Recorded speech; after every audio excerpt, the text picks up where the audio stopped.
Boxing history have needed rivals to test themselves against, though. For Eubank, that man primarily was Nigel Benn. Different style of fighter, a very different personality, but for a while in Britain, he was the man.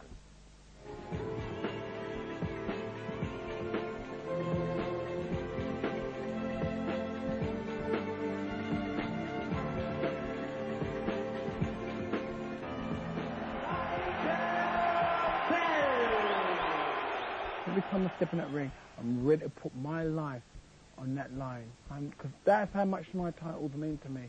I'm not here to lie down. If someone batters me from pillar to post, I will get up. I don't care if I'm injured or whatever. No one is taking my title away from me. Right hand! There he's found it! And Malinga's down in round 5. This is why this man, Nigel Benn, gives you excitement and raw adrenaline every time. Just when he looked in terrible trouble, he found that punch. What a fighter this is. Oh, good right hand. First from Benn, an even better one by the look of it from Malinga. And the right hand seemed to be a slip. Just a slip, it looked like to me. Well, he's counting that as a knockdown. Benn is complaining that it was a slip. The corner are in absolute uproar about how that could be absolutely crucial. There goes the bell to end it. Malinga smiles. He's lifted aloft. Benn's cornermen hug him. They're not even pretending that they've won it. I'm not going to make up any excuse, but now it's time to call it a day. I want to say to you, Caroline, will you marry me? I like living on the edge. I thrive in pain. Hitting me is a waste of time. I don't feel pain.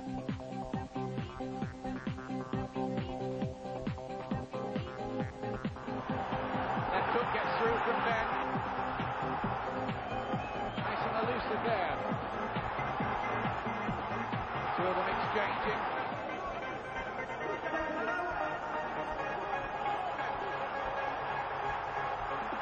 I went to throw a big right hand and I went down badly on my left foot. I have a weak ankle and I don't have to make that excuse. As far as I'm concerned, I was in the process of knocking out Nigel Benn.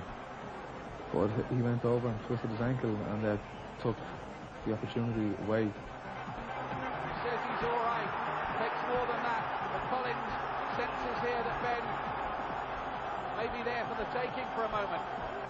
Maybe I could have gone on, but he's giving me another shot because he knows if he wants to beat Nigel Benn, he has to beat Nigel Benn properly, not on a twisted ankle. And that's what he wants. I got to know when to say, this is it, man. For years to come, they will always remember Nigel Benn as the most exciting fighter in the history of British boxing. Just when they thought Nigel was finished, he'll always come back. And believe me, I know from experience. I've been in there with him. I tried my best for 10 years. I've been giving you every bit of excitement. Don't judge me on one fight. I thought I had it in me, but I'm still the same person you met 10 years ago. I haven't changed. I tried to do everything I set out to do, be number one, give you everything I've got. I can't do it no more, and now it's time to call it a day. Thank you all for supporting me. Thank you.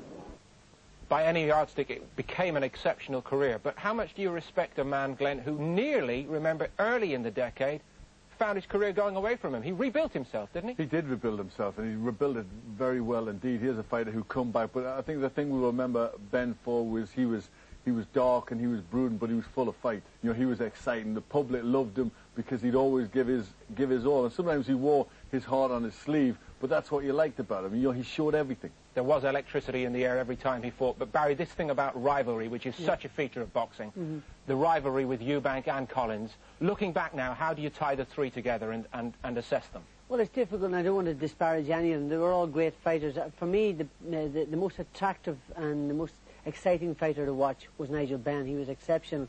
I think Steve was a brilliant fighter in his own sort of strange method. Very tough, very durable. Again, Eubank had that sort of enigmatic style, didn't really work a lot through quality punches rather than quantity. But they all had their specialties, and for me, Nigel Benn was the most attractive of them all. Ian, do you look back and think this was actually one of those golden periods that one will remember later in life?